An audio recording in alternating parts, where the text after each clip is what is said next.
apa kabar kalian semua? Ketemu lagi sama Caroline di sini. Kali ini pembahasan kita adalah tentang berbagai cara untuk kerja di luar negeri. Guys, aku ngerasa sangat penting untuk mengedukasi siapapun yang nonton video ini terkait berbagai cara untuk kerja di luar negeri, karena ternyata sekarang ini di 2024 ini ada banyak cara untuk bisa bekerja di luar negeri, bahkan dari tamatan SMA, SMK, dan derajat sekalipun. Waktu aku masih kecil, ini sedikit flashback ya. Aku masih kecil, aku tuh selalu punya mimpi untuk bisa berkarir di luar negeri. Tapi nggak tahu gimana caranya. Dan kebetulan aku berasal dari keluarga yang mau dibilang ekonominya sulit. Jadi untuk berani bermimpi lebih tinggi itu rasanya terkadang menyakitkan. Dan di kampungku, kalau orang bilang kerja di luar negeri, kebanyakan orang-orang bekerja mungkin di Malaysia, di pabrik-pabrik, di perkebunan, atau jadi TKW mungkin di Hong Kong, di Singapura. Seperti itu sih, itu yang sering aku dengar tentang bekerja di luar negeri. Dan karena tinggalnya di kampung, kurang informasi, sinyal pun susah. Jadi sayangnya sebenarnya aku agak menyayangkan karena aku tahu berbagai informasi ini setelah aku udah kuliah, dan bahkan ada beberapa program yang aku udah nggak bisa kejar karena umurnya udah kelebihan. Jadi guys, ini sangat penting untuk kalian. Sebenarnya target utama penonton yang aku tujukan dari video ini adalah adik-adik SMA dan SMK, karena kalian mungkin akan lebih clear untuk membuat goals, kapan kalian akan bisa join dengan program yang mana, dan di umur berapa kalian bisa berangkat. Tidak menutup kemungkinan ya, teman-teman yang nonton video ini mungkin udah seumuran aku, 28 tahun atau lebih, dan mungkin maaf sekali ada beberapa program yang kita udah nggak matching karena umurnya udah lewat. Oke, kita masuk aja langsung. Sekarang kita masuk ke program kerja ke luar negeri yang lewat jalur pemerintah. Pemerintah kita sangat baik. Mereka menyediakan beberapa lowongan untuk bekerja di luar negeri. Informasinya bisa teman-teman akses di situs web bp2mi.go.id. Semua link yang akan dibahas di sini aku taruh di description box, supaya teman-teman tinggal klik aja untuk baca-baca lebih lanjut. Di situs resmi BP2MI ini ada tercantum setidaknya ada 4 program yang memang resmi milik pemerintah. Yang pertama adalah program G2G Jepang. G2G itu government to government. Jadi ini program ke Jepang yang diperuntukkan untuk perawat lansia dan perawat medis. Ini masih terbatas banget, jadi nggak semua jurusan ada. Dulunya untuk perawat lansia pun masih dibatasi dengan harus lulusan keperawatan, tapi sekarang sudah lebih diperluas dengan siapapun dari jurusan apapun sejauh punya sertifikat N5 dan juga punya sertifikasi sebagai caregiver. Nah, nanti untuk informasi lebih lanjut, teman-teman silahkan cek link di bawah. Dan untuk program pemerintah ini, dia punya batasan umur yaitu maksimal 35 tahun di tahun pendaftaran itu. Jadi mungkin ada sebagian teman-teman yang nonton video ini yang umurnya udah lewat. Saya minta maaf dengan sangat. Ya mungkin karena kita terlambat mendapatkan informasi ini ya. Lanjut. Itu adalah program pertama. Yang kedua adalah G2G Korea Selatan. Ini dia bekerja di kayak misalkan pabrik dan lain-lain ya. Silakan teman-teman klik link di bawah untuk baca-baca lebih lanjut. Setidaknya ini adalah program resmi pemerintah. Dan yang perlu diingat adalah untuk program resmi pemerintah, sebagian besar dan segala macamnya itu di cover sama pemerintah. Kalau untuk G2G Jepang ini, pelatihan kalian, asrama, makan minum dan lain-lain itu sudah di cover. Bahkan kalian juga dikasih uang saku setiap bulan selama pelatihan di Indonesia dan juga di Jepang. Jadi sepengamatan aku ya, walaupun aku bukan berangkat dari program G2G, tapi aku lihat program ini lebih baik dan kalian tuh lebih terurus gitu, lebih terarah, lebih diprioritaskan, lebih aman, lebih oke lah secara keseluruhannya. Nah, sekarang ada program yang baru dibuka mungkin 5 tahun terakhir ini, yaitu G2G Jerman. G2G Jerman ini juga masih terbatas untuk mereka yang lulusan dari program keperawatan, baik D3 maupun profesi nurse. Belum banyak jurusan, sangat terbatas. Nanti aku taruh link juga di bawah, teman-teman silahkan baca-baca. Kalau untuk program G2G Jerman ini, batasan umurnya lebih tinggi. Kalau aku nggak salah ingat, di 40 tahunan. Jadi teman-teman yang mungkin pada saat ini bekerja sebagai nurse di Indonesia, tapi kalian mungkin udah tes CPNS berkali-kali nggak lolos-lolos, terus ngelantung sana-sini cari kerjaan yang mungkin hanya sebagai pegawai kontrak, mungkin kalian bisa coba program ini guys. Ini kalian akan direkrut bekerja di Jerman sebagai perawat, sebagai nurse.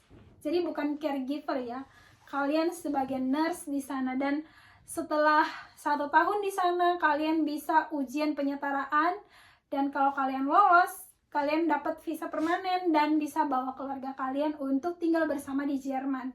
Menurut aku ini salah satu kesempatan emas.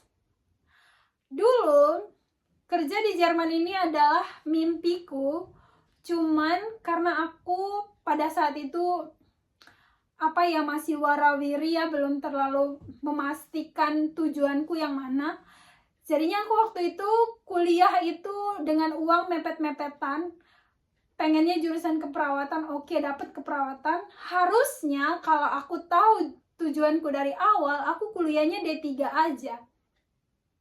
Tapi di luar nalar aku ngambilnya S1 keperawatan dan aku nggak punya duit untuk lanjut profesi nurse. Jadinya aku nggak bisa kan kerja di Jerman karena dibutuhkan sertifikasi, dibutuhkan STR aktif, dan aku ternyata tidak memenuhi syarat ini. Sadly ya, tapi nggak apa-apa. Sekarang terdamparnya di Jepang guys. Oke, selanjutnya adalah ada program G2G Saudi Arabia. Teman-teman silahkan kalian utak-atik ini websitenya BP2MI untuk cari tahu berbagai informasi. Nah, yang tadi sudah aku sebutkan itu adalah program resmi pemerintah. Tapi di luar itu, kalian juga bisa cek berbagai perusahaan yang mempekerjakan orang ke luar negeri yang terdaftar resmi di Departemen Ketenagakerjaan Negara Republik Indonesia ini, yang mereka terdaftar resmi dan mereka punya program-program yang jelas di sana. Ada program untuk ke Taiwan, ada program untuk ke Polandia, ada program untuk ke negara-negara yang lain, ke Malaysia dan lain sebagainya. Jadi pemerintah kita sudah menyediakan wadah yang baik sekali untuk kita bisa eksplor kira-kira lowongan apa yang paling cocok sama kita, dan kira-kira kita mau mencapai itu di usia berapa. Oke, itu adalah pembahasan dari program resmi pemerintah yang terbuka lebar. Oke, silakan teman-teman cek sendiri selanjutnya. Sekarang aku mau ngebahas program-program ke luar negeri di luar jalur pemerintah. Artinya, pemerintah mengokekan ini tapi mereka nggak memfasilitasi pelatihannya misalnya. Sekarang aku kerjanya di Jepang ya. Aku sendiri berangkat ke Jepang itu bukan lewat program pemerintah. Aku lewat program swasta. Nah, karir di Jepang bisa dari ijazah SMA sederajat sekalipun. Peluang karir di sini, job yang banyak terbuka lebar di mana-mana itu adalah kaigo atau keperawatan lansia. Itu yang pertama. Lalu ada pengolahan makanan, mereka bekerja di pabrik-pabrik makanan, di tempat-tempat yang mendistribusikan makanan. Lalu ada peternakan, kalau yang suka dengan binatang silahkan guys. Lalu ada pertanian, yang suka dengan sayur-sayur, Silakan guys. Lalu ada juga perhotelan. Dan ada juga konstruksi. Ada jurusan-jurusan lain, tapi setidaknya ini adalah jurusan-jurusan yang paling banyak membuka peluang untuk kita bisa bekerja di sini, bahkan untuk adik-adik yang hanya punya ijazah SMA. Nah, untuk program pemerintah tadi, seperti yang aku bilang, mereka hanya memfasilitasi sampai dengan tahun ini itu untuk keperawatan dan juga keperawatan lansia, belum melebar ke jurusan-jurusan lainnya. Jadi kalau teman-teman yang tidak berencana untuk bekerja di dunia kesehatan, perawat maupun perawatan lansia, kalian harus datang ke sini menggunakan program swasta. Nah, aku sendiri nggak tahu semua hal tentang LPK penyedia pelatihan untuk datang ke Jepang. Jadi kalian, aku kasih tahu tempat-tempat pelatihan yang menurut aku sudah sangat bisa dipercaya, punya izin operasi yang resmi dari Dinas Ketenagakerjaan, karena itu adalah salah satu cara yang bisa membuat kalian berangkat ke Jepang ini dengan baik-baik, dengan legal, dan hak-hak kalian semuanya terlindungi oleh hukum. Oke. Aku bakalan taruh tempat-tempat pelatihan yang menurut aku recommended di layar ini, dan juga linknya aku taruh di bawah. Dan silakan teman-teman pikirkan dari sekian banyak jurusan yang tadi udah aku sebutkan, minat dan bakat kalian ada di mana. Kalau aku, karena aku tamatan keperawatan S1, jadi aku ngerasa aku lebih nyambung ke keperawatan lansia. Karena walaupun aku nggak pegang jarum suntik di sini, setidaknya ilmu yang aku pelajari kemarin di universitas itu ya sedikit lah terpakai. Untuk lembaga-lembaga pelatihan yang ada di Indonesia sendiri, kalian bisa, mereka punya sosial media, mereka punya Instagram, mereka punya Facebook, mereka punya YouTube, dan mereka punya banyak informasi tentang persyaratan yang mereka sediakan, lalu berbagai program yang mereka sediakan. Dan teman-teman harus meluangkan waktu untuk mencari tahu dari sana. Nah, untuk program swasta datang ke Jepang ini, kita menggunakan 2 visa yang berbeda. Yang pertama adalah visa magang, dan yang kedua adalah visa Tokutegino atau visa pekerja. Aku pakai yang visa pekerja, tapi sebenarnya kalau misalkan kalian punya rencana untuk stay agak lama di Jepang, datanglah dulu pakai program magang, lalu 3 tahun selesai program magangnya, kalian lanjut dengan program visa Tokutegino, jadi kalian bisa total 8 tahun di Jepang. Karena kalau misalkan kalian datangnya langsung pakai program Tokutegino, itu kan maksimal 5 tahun. Kalau misalkan kalian nggak lulus ujian negara, kalian nggak bisa extend visa kalian, dan mungkin kalian harus pulang ke Indonesia dulu untuk dipikirkan bagaimana cara datang lagi ke sini. Untuk Jepang, apakah sudah clear? Aku harap semoga clear ya. Silakan kalau mau tanya-tanya di bawah aja di komentar ya. Kita lanjut ke negara kedua, negara yang paling aku cintai sejak lama, yaitu Jerman. Dari kecil aku pengen banget ke Jerman, kerja di Jerman. Tapi karena aku, seperti yang aku bilang, aku kuliah S1-nya nggak sampai profesi nurse, jadi aku nggak punya sertifikasi untuk bisa bekerja sebagai perawat di sana. Dan untuk sebagai batu loncatan, makanya aku datang ke Jepang ini biar kerja dulu, nabung dulu untuk lanjut profesi nurse. Sekarang, tadi kan aku udah bahas tentang program pemerintah untuk datang ke Jerman, yaitu hanya lewat program keperawatan. Ternyata ada program-program lain yang bisa membuat teman-teman datang ke Jerman ataupun ke negara Uni Eropa lain dengan lebih cepat. Program yang pertama disebut dengan Ausbildung. Ausbildung ini bahasa sederhananya adalah kalian kuliah sambil kerja di sana.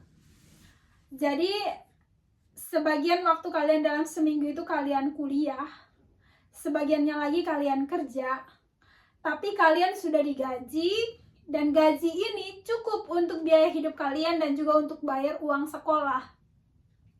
Program Ausbildung ini sangat-sangat populer. Banyak orang yang menggunakan program ini sebagai batu loncatan mereka untuk bisa masuk ke Eropa, untuk dapat visa Schengen. Visa Schengen kan susah ya. Ya udah, datang dulu pakai program ini, Ausbildung. Nah, Ausbildung sendiri itu banyak jurusannya, ada perhotelan, ada banyak lah, silakan kalian searching sendiri berbagai program untuk Ausbildung. Nah, yang menjadi PR-nya adalah Ausbildung ini satu punya batasan usia, nanti aku taruh di sini batasan usianya dan persyaratan-persyaratan garis besarnya. Dan lagi untuk Ausbildung ini kalian minimal punya sertifikat bahasa Jepang B2. Aku lupa B2 atau B1. Untuk bisa mencapai B1 atau B2 itu kalian harus pelatihan bahasa Jerman, kalian harus ujian, dan itu mahal. Jadi buat teman-teman yang emang basicnya nggak punya duit kayak aku, ini menjadi duri tersendiri di dalam daging. Karena harus minimal punya orang tua lah yang support gitu. Untuk kalian bisa pelatihan bahasa Jerman, lalu memenuhi persyaratan lainnya untuk bisa berangkat ke Jerman dan melanjutkan mimpi kalian di sana. Oke, itu untuk Ausbildung. Nah, ada program kedua, yaitu program Au Pair.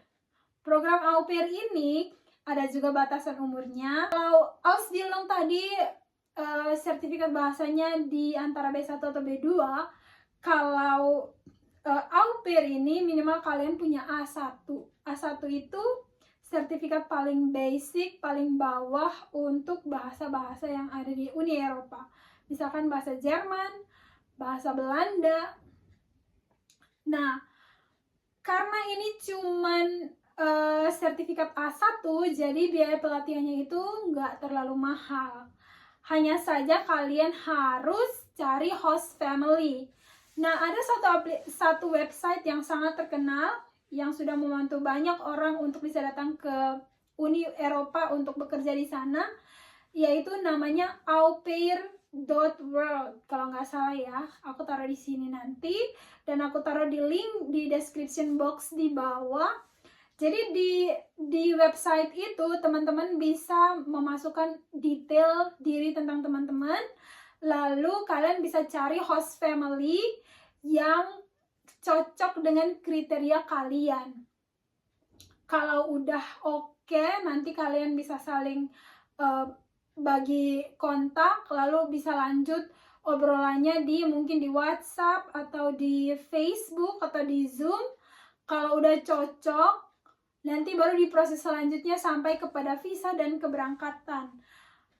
Yang aku bahas di sini singkat-singkat aja karena aku nggak mungkin menjelaskan semua hal secara detail. Jadi tolong pergi dan cari sendiri di YouTube, di Google, banyak banget informasi tentang Au Pair.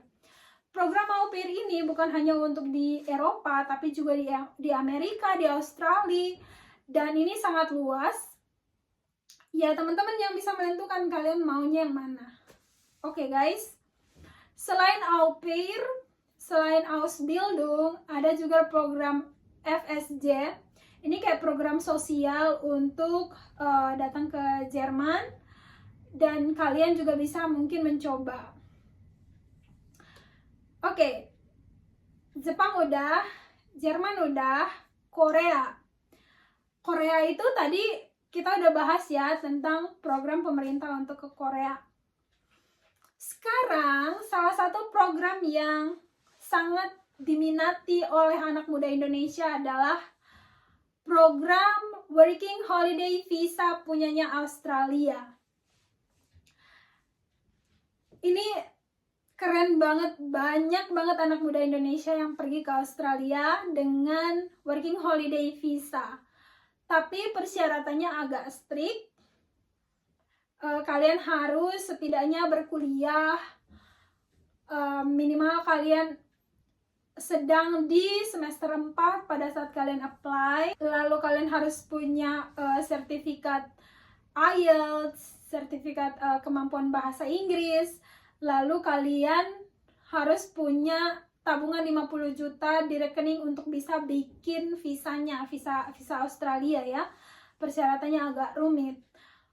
Dan kalau kalian berpikir untuk ikut program ke Australia ini, paling nggak kalian harus punya backupan dari orang tua kalian yang mensupport supaya kalian bisa goal dengan visanya. Karena visanya yang berat, karena harus ada uang jaminan 50 juta di rekening kalian. Tapi banyak banget anak-anak muda Indonesia yang mengambil kesempatan ini bekerja dengan working holiday visa di Australia dan mereka berhasil. Ada yang setelah itu melanjutkan pendidikan di sana, ada yang pulang ke Indonesia udah punya tabungan, ada yang menikah sama orang sana. Ya banyak sih, tapi itu adalah salah satu peluang yang sangat baik untuk kita semua yang ada di Indonesia.